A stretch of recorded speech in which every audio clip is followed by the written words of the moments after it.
Assalamualaikum warahmatullahi wabarakatuh. Jadi hari ini kita akan bincang pasal saya akan beritahu anda tentang nota adat lengkap PKK. Okay, jadi kita terus ke next page. Jadi kita ke yang pertama, tajuk pertama dalam tahun 3. Adab menghidang makanan. Jadi yang pertama, lap pinggan makan mangkuk sebelum digunakan. Kalau kita tak lap mangkuk sebelum digunakan, jadi kita lepas tu kita tidak menggunakan pinggan mangkuk yang retak dan sumbing. Kita perlulah gunakan pinggan mangkuk yang bersih. Juga sediakan peralatan yang cukup seperti sudu, air basuh tangan dan tisu. Apa yang kita dapat kalau kita amalkan adab-adab menghidang makanan ni? Kita akan dapat menjaga kebersihan makanan, tetamu dapat makan dengan selesa, menjaga maruah tuan rumah, tak cedera semasa makan. Sebab kalau kita tak menggunakan pinggan mangkuk yang retak dan sumbing, maka kita tak cedera semasa makan. Okey. Seterusnya, keburukan tidak menjaga adab menghidang makanan ialah makanan tercemar dengan kotoran. Sebab kita tak gunakan pinggan mangkuk, kita mungkin tak gunakan pinggan mangkuk yang bersih, ya ke? Pinggan mangkuk yang bersih. Mungkin kita tak menggunakannya. Okey. Jadi, seterusnya, keburukannya ialah mudah terdedah kepada penyakit. Bila kita tak guna pinggan mangkuk yang bersih, kita akan tercemar dengan kotoran, maka kita akan mudah terdedah dengan penyakit. Dan tetamu tidak dapat makan dengan selesa sebab kita tengok pinggan tak bersih, ada retak, ada sumbing. Lepas tu, keselamatan diri terancam. Okey. Tajuk 2, adab melayani tetamu. Pengertian tetamu ialah orang yang berkunjung ke rumah kita sama ada dijemput ataupun tidak. Tetamu ni boleh datang bila-bila masa je. Okay. Kalau tetamu datang, kita perlulah sambut kedatangan tetamu dengan kita perlulah menjawab salam tetamu. Kita akan buka pintu. Bila pintu kita diketuk, bersalaman dengan tetamu, kita perlulah bermanis muka dan menjemput tamu tu masuk dalam rumah. Jangan biar tetamu berjemur tengah panas kat luar. Okey, memberi layanan yang baik. Kita perlulah sediakan jamuan yang termampu. Kita akan makan bersama-sama dengan tetamu. Kita beri keselesaan kepada tetamu. Okey, bila tetamu tu nak balik, kita perlulah bermanis muka. Kita tetap kena bermanis muka bila-bila masa. Kita perlu ucapkan terima kasih sebab datang. Terima kasih sebab datang. Okey, lepas tu kita perlulah bersalaman dan hantar tetamu sampai ke kenderaan. Apa kebaikan kalau kita melayan tetamu ni? Kita akan dimurahkan rezeki sebab tetamu tu datang membawa rezeki. Kalau kita tak menghormati tetamu, apa kita akan dapat? Kita akan disempitkan rezeki. Okey, lagi bertambah keberkatan dalam hidup, kebaikan melayani tetamu. Dan mengeratkan silaturahim. Bila kita mengeratkan silaturahim, keburukan tidak melayani tetamu ialah memutuskan silaturahim. Jadi, beza dua ni je. Memutuskan, mengeratkan. Okey. Seterusnya, adab menziarahi orang sakit. Adab menziarahi orang sakit ialah kita perlu mematuhi peraturan hospital. Kita tak boleh buat bising. Sebab bila kita buat bising, kita akan mengganggu pesakit yang kita nak jumpa dan automatik akan mengganggu pesakit yang di sekitar dia. Okey. Pilih masa yang sesuai. Jangan lewat malam pukul 1 datang. Nanti pesakit nak tidur. Nanti menyusahkan dia. Okey. Kita perlu menunjukkan kasih sayang dan kita perlu memberi kata-kata nasihat kepada pesakit. Kebaikan bila kita menziarahi orang sakit ni, kita akan dapat rahmat Allah. Kita akan menggembirakan pesakit kita akan memberikan insafah kepada diri, mengeratkan silaturahim. Macam biasa. Okey, keburukan tidak beradab. Bila kita tak beradab, kita akan menjatuhkan maruah diri. Dia akan mengganggu pesakit. Dan bila kita mengganggu pesakit, automatik dia tidak menyukai kita. Itu tak disukai pesakit. Perkara yang perlu dihindari ketika menzarai pesakit ialah kita tak boleh melawat terlalu lama, berlari-lari di tepi pesakit, membuat bising, merisaukan ahli keluarga. Doa ketika berlaku kematian atau ditimpa musibah. Inna lillah wa inna ilaihi raji'un. Sebenarnya dari Allah kami datang dan kepadanya kami kembali. Seterusnya. Okey. Adab menziarahi rakan. Kita perlulah mengamalkan, kita perlulah memilih masa yang sesuai. Ziarah dengan niat yang baik, memelihara tingkah laku, masuk jika mendapat izin. Kalau kawan tu tak kasih kita masuk, jangan masuk. Dia sama dengan adab melayan tetamu. Jadi, kepada kawan yang datang ke rumah tu, kepada tuan rumah tu, kita perlulah menjemput tetamu masuk dalam rumah. Okey, lagipun kawan kan. Okey. Perkara yang dilarang ketika menziarahi rakan ialah niat tak baik. Ziarah ketika lewat malam, membuat bising di rumah, membuang sampah merata-rata. Kebaikan apabila kita beradab dengan kita beradab ketika menziarahi rakan ni, kita akan mengeratkan lagi silaturahim kita. Silaturahim kita dengan rakan kita. Kemudian kita dapat berkenalan dengan keluarga rakan, kita pun akan senangi rakan.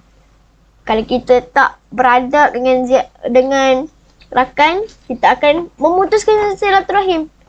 Kita akan tak disenangi. Okey. Mengeratkan silaturahim. Memutuskan silaturahim. Disenangi rakan. Tidak disenangi rakan. Okey, membawa kepada permusuhan. Bila kita tak disenangi rakan, kita akan memutuskan silaturahim antara kita dengan rakan, maka kita akan membawa kepada permusuhan antara kita dengan rakan. Seterusnya, tajuk kelima, adab menziarahi orang tua. Orang yang lebih tua daripada kita, orang yang seusia dengan ibu bapa kita, orang yang lebih tua daripada ibu bapa kita. Jadi selalunya orang akan ambil orang yang lebih tua daripada kita sebab dia lebih pendek dan senang untuk ingat. Tapi yang ambil yang ni pun boleh juga. Orang yang seusia dengan ibu bapa kita, orang yang lebih tua daripada ibu bapa kita. Okey, adab menziarahi orang tua ialah kita perlulah memberi salam bila berjumpa. Jumpa nenek, Assalamualaikum nek. Tundukkan badan sikit bila kita lalu. Jangan diri tagak, badan sisi waktu lalu. Depan orang tua. Tak hormat tu. Okey, memanggil dengan panggilan yang hormat dan sesuai. Menjaga tingkah laku. Tidak memotong percakapan orang tua. Faedah kebaikan beradab ketika menziarahi orang tua ialah kita akan dihormati orang lain. Kita akan dapat banyak nasihat pada orang tua. Kita akan menghindarkan syakwa sangka. Kita akan dikasihi oleh orang tua. Akibat atau keburukan tidak beradab dengan orang tua ialah kita tidak dihormati orang lain, tidak mendapat banyak nasihat, hidup tiada panduan. Sebab kita tak dapat banyak nasihat daripada orang tua. Okey, sentiasa melawan cakap orang tua. Doa untuk ibu bapa kita ialah Rabbighfirli wa liwalidayya warhamhuma kama rabbayani shaghira. Ya Allah, ampunilah dosaku dan dosa kedua bapaku dan kasihilah mereka seperti mana mereka mengasihiku sejak kecil. Okey, kita masuk ke tajuk tahun 4. Tajuk 6, adab berjalan. Okey, bila kita berjalan, kita perlulah menutup aurat dan bersopan. Berjalan dengan tujuan yang baik. Jangan berjalan nak pergi disko. Berjalan nak bersukaria. Okey, kita perlulah berjalan dengan tenang. Tak perlu bergopah-gopah. Faedah kebaikan mengamalkan adab berjalan ialah dilindungi Allah. Selamat dalam perjalanan, disukai dan dihormati. Akibat jika kita menjaga adab ketika berjalan ialah kita bahaya menanti sepanjang jalan. Bila je bahaya tu datang. Malang tak berbau. Mendapat dosa, dicemooh dan dicaci. Contoh perbuatan yang tidak beradab ketika berjalan ialah Kita tak menutup aurat dan bersopan. Berjalan dengan tujuan tak baik. Berjalan dengan tergopoh-gapah. Doa ketika keluar rumah. Apabila kita keluar rumah, kita perlu baca doa ni ya. Bismillahirrahmanirrahim. Allah. La hawla wa la quwwata illa billah. Artinya, dengan menyebut nama Allah, aku bertawakal kepada Allah. Tiada daya kekuatan melainkan dengan Allah. Okey. Tajuk 7. Adab bertanya. Apabila kita bertanya dengan orang, kita perlu mulakan dengan bismillah. Bismillahirrahmanirrahim. Assalamualaikum dan salam. Dimulai dengan bismillah dan salam. Kita perlu meminta izin terlebih dahulu. Assalamualaikum. Nak tanya boleh? Meminta izin terlebih dahulu. Lepas tu kita perlu bertanya dengan sopan. Kalau kita beradab ketika bertanya, kita capai hajat kita. Maruah diri pun terpelihara, dapat menyelesaikan masalah. Kalau kita tak beradab, tidak tercapai hajat. Okay, ni lawan dia tercapai hajat, tidak tercapai hajat. Maruah diri terpelihara, dibenci orang lain, dapat menyelesaikan masalah, menimbulkan salah faham. Apabila kita dibenci orang lain, maka kita disisih oleh masyarakat. Cara bertanya yang tidak beradab. Tidak memberi salam sebelum bertanya. Kita datang-datang, weh ni apa? Tidak minta izin. Kita tak kasih salam. Tak ada Assalamualaikum. Tak ada minta izin. Nak tanya boleh? Tak boleh macam tu. Bertanya dengan tidak sopan dan kasar. Bertanya dengan sopan, bertanya dengan tidak sopan dan kasar. Okey, tajuk 8. Adab dalam keluarga. Ada adab dengan orang tua ialah kita perlu bercakap dengan sopan. Kita perlu memberi salam dan bersalaman, tidak menyampuk perbualan mereka. Perbuatan yang tidak beradab dengan orang tua ialah bercakap kasar, menyampuk perbualan mereka, bermasam muka, dan meninggikan suara. Kemudian, macam mana kita nak mentaati orang tua ni? Kita perlu menjaga mereka semasa tua dan sakit. Selalu menziarahi mereka. Kita perlu sentiasa doakan kesejahteraan mereka. Hikmah beradab dengan orang tua ialah kita dapat keberkatan dalam hidup ni. Hidup kita ni, kita perlukan keberkatan. Dan ini adalah antara cara-cara untuk kita dapat keberkatan dalam hidup. Disayangi keluarga dan masyarakat, mengeratkan silaturahim. Akibat tidak beradab dengan orang tua ialah hilang keberkatan hidup kita, tak dihormati orang lain, dan kita akan dimurkai oleh Allah dan Rasul. Tajuk 9. Adab bergaul dengan jiran. Maksud jiran ialah orang yang tinggal berhampiran dengan kita atau bersebelahan dengan rumah kita. Definisi jiran secara umumnya dia berjarak sebanyak 40 rumah depan, 40 rumah belakang, 40 rumah kanan, 40 rumah kiri, 40 rumah tenggara, macam-macam. Sekeliling, 40 rumah. Okey. Ada berjiran yang dah kita perlu apa? Kita perlu maju jiran kita dalam apa yang kita boleh buat kepada jiran? Jangan sombong.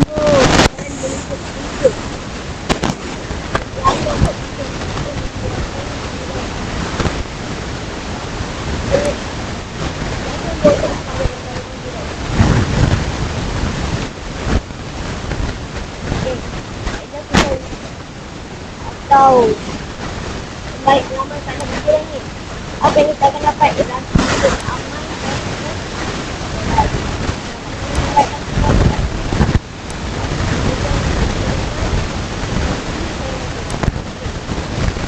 kita lawan dia.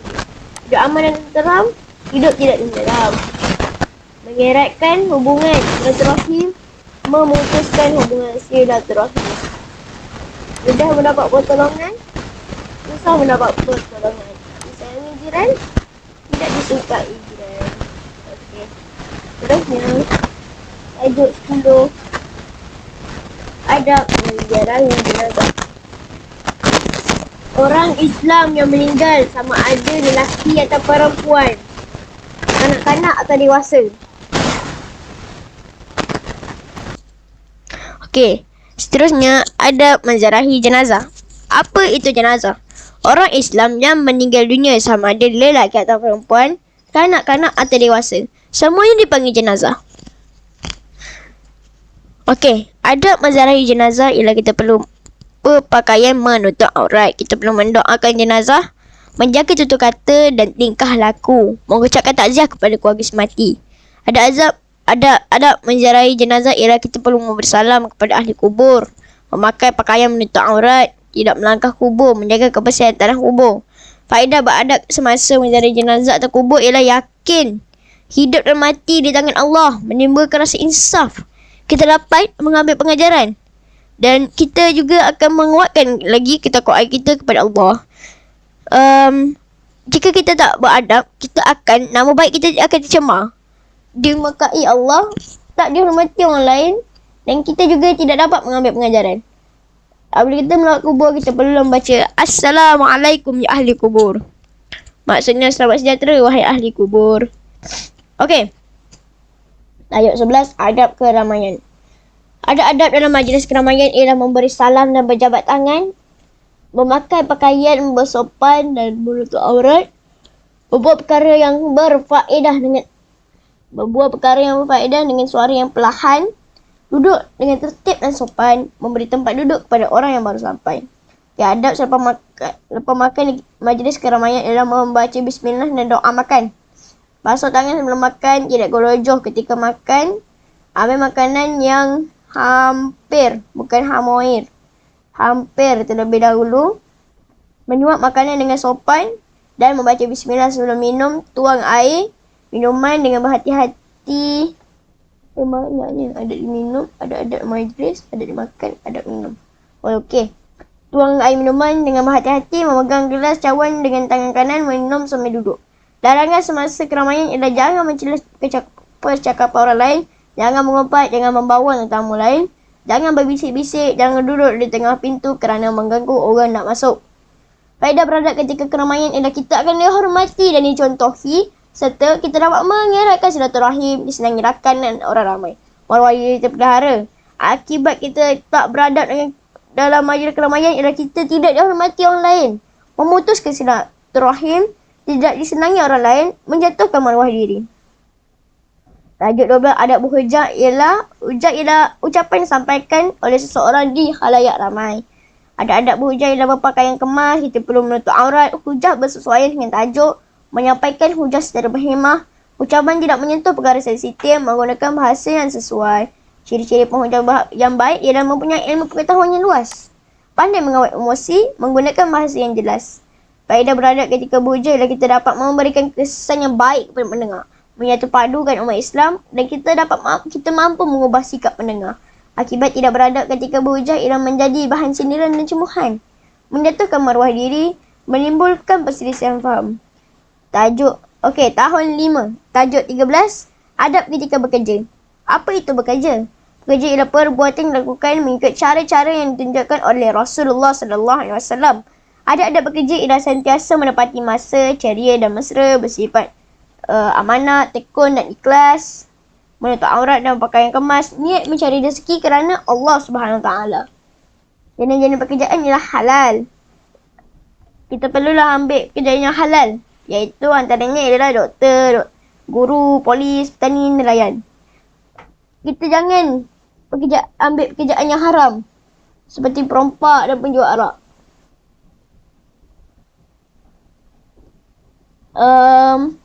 Kepentingan mengamalkan adab bekerja ialah kita akan menjadi pekerja yang cemerlang dan dapat meningkatkan prestasi kerja.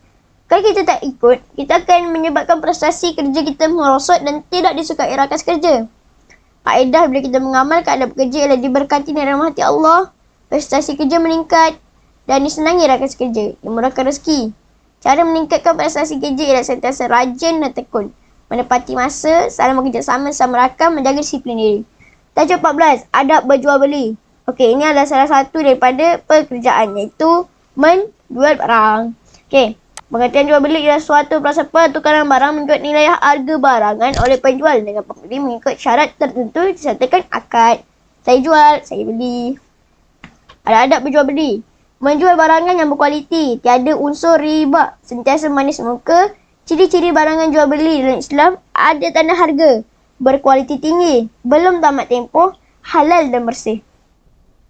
Faedah beradab ketika berjual beli ialah kita dapat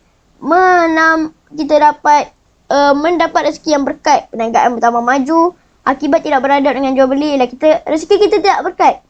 Barangan pun tak laku. Bila barangan tak laku, pelanggan pun berkurang. Dalil berkaitan jual beli ialah wa halallahu al-bai'a wal harama war riba. Allah menghalalkan jual beli dan mengharamkan riba. Surah Al-Baqarah ayat 275. Okay, tajuk 15, adab ketika bermain. Maksudnya, bermain ialah aktiviti sihat yang patut menjadi amalan kita setiap hari. Adab sebelum bermain ialah kita perlu menutup aurat, pilih tempat sesuai dan selamat, faham peraturan permainan, dan kita perlu bersalam-salaman dulu. Okey, adab semasa bermain ialah menutup aurat, saling bekerjasama, mengawal emosi, patuh peraturan. Selepas bermain, kita perlu saling memaafkan, terima keputusan mengadil, tak berdendam, simpan alat permainan. Kita jangan melakukan tingkah laku yang ganas, langgar peraturan dan timbulkan suasana tegang. Okey, faedah beradab ketika bermain, memupuk disiplin diri, mendapat ramai kenalan baru, menambah pengalaman. Akibat tak beradab ketika bermain, menimbulkan pergaduhan, mengganggu proses permainan, mencemarkan nama diri dan pasukan. Dan tajuk ke-16, adab dengan pemimpin. Orang yang bertanggungjawab memimpin sebuah negara, daerah, kampung dan sebagainya. Okey, adab-adabnya adalah menghormati pemimpin, tidak meninggikan suara, bersifat kasih sayang dengan pemimpin, berdoa untuk kebaikan pemimpin. Kebaikan beradab dengan pemimpin. Okey, bila kita beradab dengan pemimpin, apa yang kita dapat? Masyarakat aman dan harmoni kerana terjadinya interaksi yang baik antara pemimpin dan rakyat. Contohnya kita mudah mendapat pertolongan.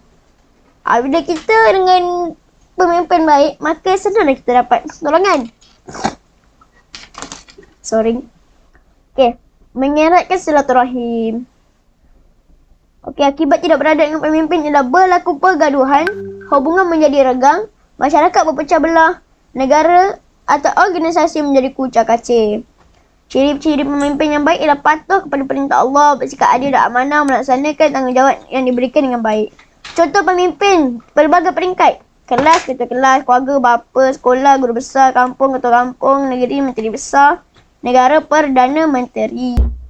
Dan kita ke tajuk yang terakhir iaitu adab bermesyuarat. Okey. Apa itu mesyuarat? Sebuah perbincangan berkaitan sesuatu isu bagi mencapai satu keputusan sepakat untuk kebaikan bersama. Adab-adab ketika mesyuarat ialah kita perlu berbincang dengan aman, menjadi pendengar yang baik, menghormati keputusan yang dicapai. Kita perlu memberi pendapat yang bernas, menghormati pandangan orang lain, dan apa yang kita dapat kalau kita beradab dengan masyarakat ni? Kita dapat menyelesaikan masalah, wujud suasana yang harmoni, mesyuarat berjalan dengan lancar, mencapai kata sepakat. Kalau kita tak beradab, mesyuarat akan jadi kacau bilau. Tak mendapat keputusan muktamad, berlaku pergaduhan sesama ahli mesyuarat dan tiada kerjasama. Sifat-sifat yang perlu ada pada ahli mesyuarat ialah jujur, sabar, betul ansur dan menepati waktu. Tujuan mesyuarat ialah mencapai kata sepakat, memperoleh keputusan majoriti dan menyelesaikan masalah. Jadi itu saja untuk hari ini. Saya harap video ini bermanfaat. Selamat maju jaya semua. Bye. Assalamualaikum warahmatullahi wabarakatuh dan terima kasih.